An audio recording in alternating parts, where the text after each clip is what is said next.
Swabe na raw ang operasyon ng mga tren ng MRT-3 ngayon.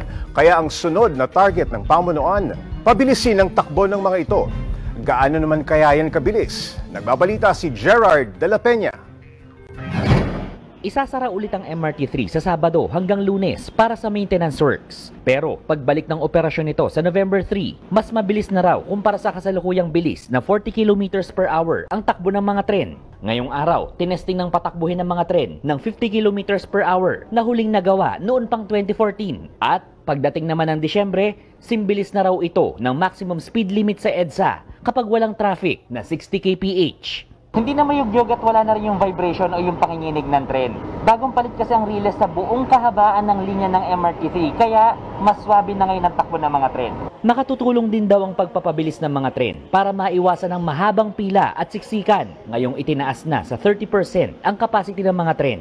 Mas maraming mga pasahero ang maisasakay. Iikli ang oras ng paghihintay ng mga mananakay natin sa istasyon. Kahit naman tumaas sa 70,000 kada araw ang average na bilang ng mga pasahero sa MRT-3, tiniyak ng pamunuan na safe sa mga tren dahil sa ipinatutupad na health protocols. Para sa 1PH, Gerard de la Peña, News 5.